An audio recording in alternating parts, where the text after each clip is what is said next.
I just wanted to ask you about your slower ball, that slower dipping ball that you've developed over these last year or so. How did that come about? And I guess you worked on it in the off season. Did you consult anybody for it? Did you work specifically with any coach? And how confident are you now to develop it? To bowl it in any situation? Well, look, I've been asked this question a couple of times now since the World Cup, and yeah, like I said, I started at CSK in 2018, and that is just something that Dwayne Bravo had mentioned to me that I should, work on a good slow ball, and I asked him to teach me how he bowls his one, and he showed me a couple of things. Obviously, wasn't perfect off the bat for me, but I developed a slow ball over the years, and I've the thing is, it seems like everyone's surprised, but I've been bowling the slow ball um, for years now. It's just probably giving it a bit more flight and a bit more revs, but it's still the same slow ball, whether I bowl it on a length ball or I bowl it fuller. Yeah, but it did take lots of practice. I think a lot of the guys they ask me how do I do it, and I think they think it's easy because you see guys try, bowl it off the full run up from the first ball. And I just think to myself, it took me, almost close to a year to get the confidence to deliver this ball. But yeah, it has become one of my weapons. And yes, it takes a lot of confidence to be able to run in, bowl a ball and get it to dip on, the Yorker length, if we want to call it that. There's times where obviously I will get it wrong, and like any other world class batsman, you can still hit it for a boundary. But the difference is that when I get it right, it creates chances, and I think in T20 cricket, that's what you want. You want to create chances to take wickets, or you want to stem the flow of runs. And I was just watching the trends of IPLs over the years, and it just seems like everyone wants to see everyone bowl fast. But on these wickets and with the bats that are being made these days and the size of the boundaries, pace can travel. So you got to find something different to try combat that. That's the only way you stay relevant in this game. Twofold question actually. Like next up, your game is against RCB, the defending champions, who are in very good form. And so, have you developed any plans or something like that to counter someone like a Virat Kohli? And the second part of my question is like just as you mentioned a while ago that you started your career at CSK. So, what's been your personal experience of playing with someone like a MS Dhoni? All right. Well, first of all, I'm not going to tell you my plans of what I plan on bowling to Virat because that would defeat the whole purpose of cricket. But yeah, obviously you come up with plans as a bowler. You try look at certain things or certain technical things that he may be doing, or of recently, how he's been dismissed the most, things like that. That's just normal planning though for every game. I do that for every batsman. And yes, he is probably the most consistent batter in that lineup. So you've obviously got to be aware of him. But there's obviously, having been there in that team, I know the rest of the batters as well, and they're just as dangerous. So you got to prepare for the whole team. And yeah, they're in pretty good form, exactly where they left off last season. So we've got to play well to beat them. And then, yeah, playing under MS Dhoni, I think all those years ago, I was very young. So having a captain, who wasn't emotional, did help a lot in terms of keeping calm when I had to play. And they obviously backed me because they played me. And, in my first season, I was able to open the bowling in a final. So clearly they had confidence in me. But that was many years ago. But yeah, I really enjoyed my time playing under MS Dhoni. It was a lot of fun. I learned a lot. Just the other group of guys as well, having Suresh there, Harbhajan Singh, Dwayne Bravo, Murali Vijay, just these names that I can throw off. And I was what, 20, 21 years old, playing with these legends of the game. So it was a very exciting time for me. Thanks so much. Explaining about your slower balls and the variations you were trying to work on in the past year, could you just open up on the mindset? How has your mindset been, worked upon? Because how much also on how much confidence do you need to execute that slower balls?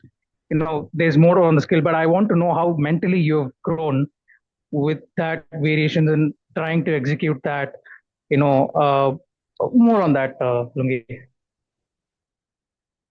Yeah, look, it does take a lot mentally. I mean, it's a brave ball to bowl, if you ask me, because like I said, when I get it wrong, I think you've seen it can be a low full toss or it can be a slot ball, and it can still travel for boundaries. But the confidence that I have in myself and the preparation that I've done to run in and to deliver that ball, it takes a lot of confidence because, you could get it wrong. If I get two wrong and those are two beamers, I'm out the bowling attack. So we've also got to understand that, it's not just the skill level, it's the confidence as well. There's dew factor, the ball's slippery.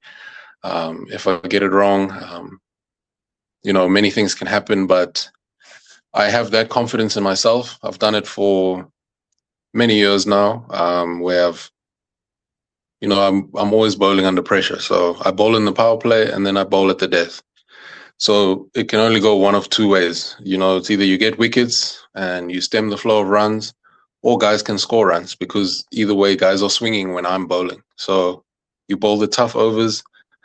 Like the coach said, someone's got to do the dirty job, and I guess that's me. So I've got to find ways to succeed while doing that dirty job, I guess. And that's, whatever tricks I can pull out, whether it be slow balls or hiding, just changing grips, things like that. I think you've seen it now more often. Guys are doing that in T20 cricket because you realize you need something different. We can't just keep doing the same thing.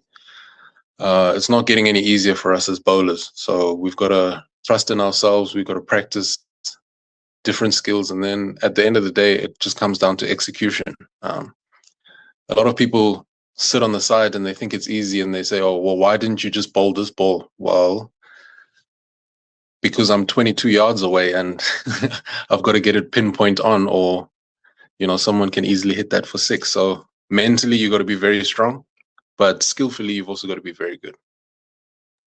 Thing is that I'm not sure if you've been watching it, but Malinga had spoken in an interview where he was telling about how bowlers tend to be mixing it up a bit too much and they're not relying on their stock ball.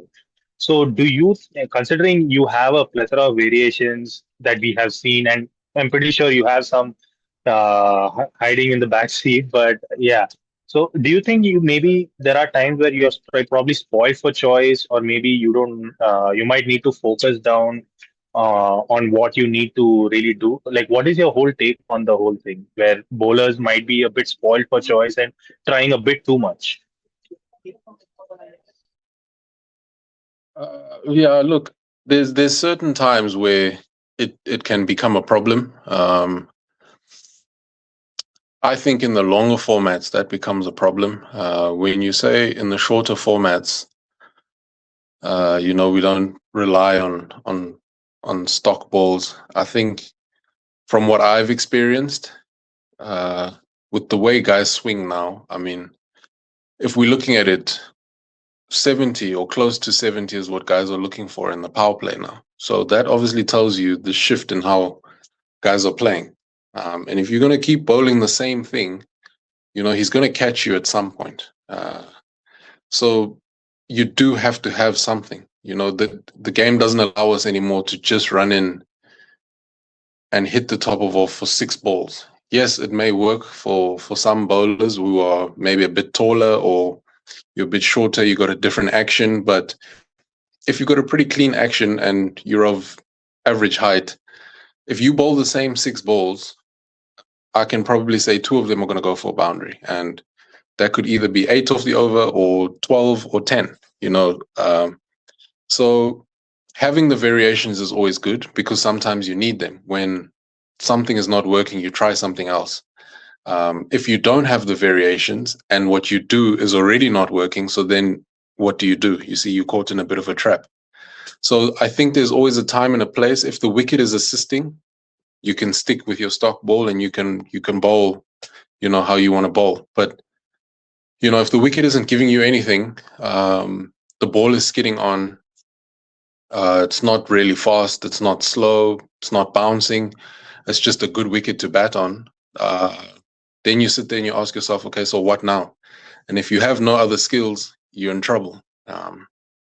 So yeah, I think there's a place for everything, but sometimes being spoiled for choice is a problem because you start to overthink, okay, what ball can I bowl now? Oh, I can bowl this ball or I can bowl that ball. But I found that it has helped me in times because then the batsman also doesn't know what's coming. If I can bowl 3 different balls and he doesn't seem to score a run off of any of them, he's now under pressure and he has to guess what I'm going to bowl next. So it's a bit of a catch-22, but I just don't think you can bowl one thing nowadays in T20 cricket. It's a different game now. Hi, Lungi. You've of course made a great case for variations being key in this format, but it also feels like a lot of bowlers, fast bowlers, are going back to hard lengths, almost like Test cricket. Are you seeing that shift too? Like you mentioned, variations can often force you to overthink, and not everybody is made to use the right weapon at the right time. So, do you think maybe the key is not overcomplicating things and maybe doing what works even in Test cricket? Yeah, look, like I said, sometimes the conditions determine how you're going to bowl. And, it's usually easier when you're out there because you can actually assess the conditions yourself. But good test match lengths, I mean, that those will never leave the game. A good ball is still a good ball on top of off stump. That will never change. And that's what I've seen over the years. The only thing I'm saying is the variations help when you're under pressure or, just to give you something different. The basis of cricket, stays the same. Guys with good techniques, they usually score runs. Guys that bowl and that are accurate, they usually don't go for runs. So, those basics have always remained the same. And that's where I believe Test cricket has helped me in terms of other formats where, yes, you can bowl variations, but I still know how to hit the top of off stump when I need to bowl my stock delivery. And that comes from just repetitions of hard lengths. So, yeah, I do agree that there's a lot of bowlers that are going back to that. But then again, you've got the other side where there's a lot of guys that believe in Yorkers. There's a lot of guys that believe in slow balls. I wouldn't say I believe in anything particular. I try play the conditions in front of me.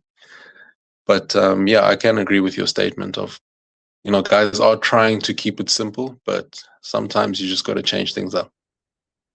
Uh, my question, I have a two-part question for you. Like most bowlers, they find the wide, slower Yorker ball the hardest to control and execute because the margin for it going for a wide or being a slot ball is very tiny. So, can you just talk about your thought process when you're executing this kind of delivery? And in addition to this, we heard a couple of days ago that Munaf Patel had talked about you spending a lot of time with Akib Nabi in the bowling net. So, what has stood out for you about Akib and his bowling skills? Yeah, okay. So did you say wide slow ball Yorker? Yes, yes. Was that? Yes, yes. Okay. Yeah, no, that is probably one of the hardest balls to bowl. Because one, you've got to land it on a Yorker length. Two, you've got to land it just inside the wide line. And pretty much everything has to be perfect for it to get there. And I do feel it's one of the most effective balls because it's also got no pace on it. So it's tough for a batsman to hit that ball if it's got no pace, you've landed it in the right area, and it's inside the wide line. But like I say, everything takes practice and repetition. It's very close margins. I think we're lucky now that we can review those wides, because before, you would actually bowl it on the line or just inside the line, and the umpire still calls it a wide, and you feel like that's a bit unfair. So it helps now that we have the review where we can overturn those decisions, because it is a massive factor for a bowler. If you can land that ball, that's one ball out of the way. So it is one of the hardest balls, I would say, you to have to deliver. And then speaking on Akib, so obviously when I found out I was coming to Delhi and he was also coming to Delhi, that's when I saw, all the news about him. And then I started reading about him and his success over the last season and how well he had performed with bat and ball. So I was very excited to meet him. I wanted to meet this guy because, he's the hot topic right now. Within Indian cricket. And I'm not talking about internationals. The internationals, the guys are always in the news. Like, you'll always see their pictures. That's fine. But it's the guys that are playing Ranji Trophy and all that stuff, where those obviously tournaments give them an opportunity to break through into IPLs and into the Indian team. So for me to hear that he had done so well over the last season, I wanted to meet him. And then when I met him, I realized how skillful a cricketer he is. And we were speaking about it now, being able to hit the top of off, but he can swing the ball both ways. He can land a Yorker. He bowls at a good pace, and he can hit the ball with the bat as well. So he's a complete cricketer, and he's a very humble guy, very nice guy, quiet guy as well. So I enjoy people like that, and he obviously works hard. So when I was standing in the nets, obviously we were paired up to bowl together, and I guess we just sort of clicked. Like, we don't have a lot to say to each other, but we communicate well. We get along well. And for me, it's just nice to meet cricketers who are, trying to make their way through the system. You always hear about the top cricketers anyway, so that's standard. But to meet someone who's, trying to find his way into the Indian national team, or just to make a name for himself, I enjoy those kind of stories, So yeah. A couple of questions. You obviously have been in the IPL for a few seasons now, and not always got a lot of playing time. Just in hindsight, how frustrating was that back then? And also, like, has it been beneficial now that you've got time to work on your skills? And the second question was, with the slower ball Lungi, given the amount of talk that has been there, in terms of like still retaining that surprise element, what are you looking to do to like ensure that the batters are still that they're not expecting it, or that surprise element is still intact? Yeah, so I think this is my 9th season at the IPL. I did go, I think, for 3 years without playing a game. So yeah, obviously it's frustrating as a player, but then again, you don't select yourself, so there's nothing I can do. That's just how I've always lived my life, that I control what I can control, and that's pretty much when I'm given an opportunity to play. That's pretty much all I have to say on that. Yeah, and then I used it as time to train. So, obviously not playing much. There's still cricket after the IPL. My life doesn't begin and end here.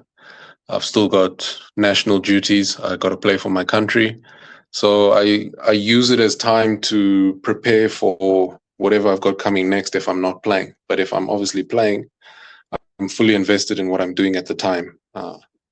And then, yeah, with the T20 stuff and the slower ball, I mean, I think people have been saying this since the World Cup now, that, expect the slower ball, or, he's going to bowl you a slow ball. And the thing has always been, for me, it's whether you execute it or not. You can expect it, you can know that it's coming, but if I execute the ball, then it's up to you to deal with as a batsman.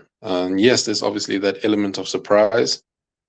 Just depends on where I'm bowling and what I'm required to do at the time. And that's why you'll see me have conversations with KL Rahul a lot, with Aksha, with Miller, with Stubbs on the field, because you obviously, as I'm analyzing the game, those are guys that bat in those situations. So, just figuring out what they would be thinking and what they would be expecting, that's how I play the game of cricket. So yeah, there is certain times where I will bowl different things, but I'm also going to stick to my strength if my strength works for me. And then there's a time where, if the coach sees something from the side, he brings a message onto the field, maybe he thinks I should do something different, then I will. But I play according to what's in front of me. So what the batters are expecting, to be honest, I really don't care. As long as I can execute my plans and what the captain wants me to do, I'm a happy guy. So you went from winning a title with RCB last year to trying to shut them down this year. So does playing at Chinnaswamy, which is your former home ground, change your emotional approach, or is it strictly business once you're at the top of the mark? No, I don't take any emotions into a game. I don't play cricket emotionally. That's a very bad place to be in. When I play, no matter who I'm playing against, it's purely business, if you want to call it that. I'm now representing Delhi Capitals. Obviously, I was released by RCB, so I guess my journey with RCB ended there when I was released, and then I was picked by Delhi in the auction. So I owe it to Delhi Capitals to perform for them. They've put their faith in me. They obviously see something in me that I can bring to the team. So first and foremost, I've got to perform for the team that I'm playing for. It's not emotional. It's not anything like that. Yes, I had a great time at RCB, and yes, we won the title. I was able to play as well, had good performances, which is always nice. But like I said, at the end of the season, I was released, so I've got to do what I've got to do for Delhi now because I'm part of the Delhi team. So yeah, it's strictly business. No emotions towards it. It's just another beautiful day to play cricket, to be honest. Want to know what is the mood like in the camp after back-to-back defeats? Also, do you bank yourself to comfortably make it to the playoffs?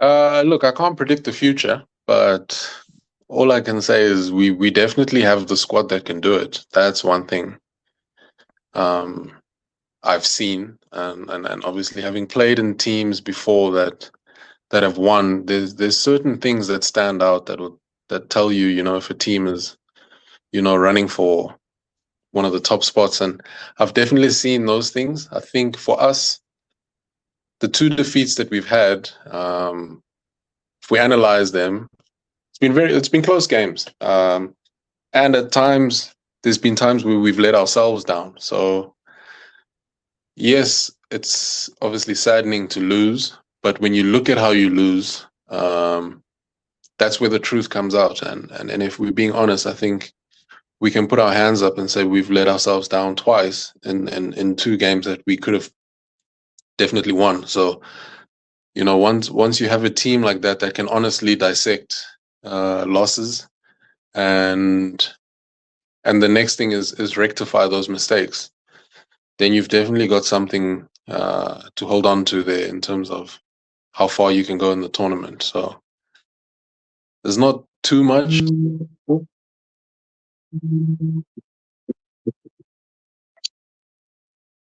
There's not too much to look into, but there's definitely something good going on here.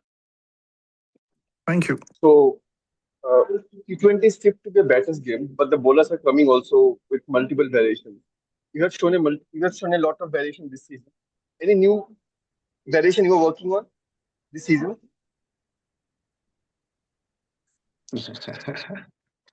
Wouldn't you like to know?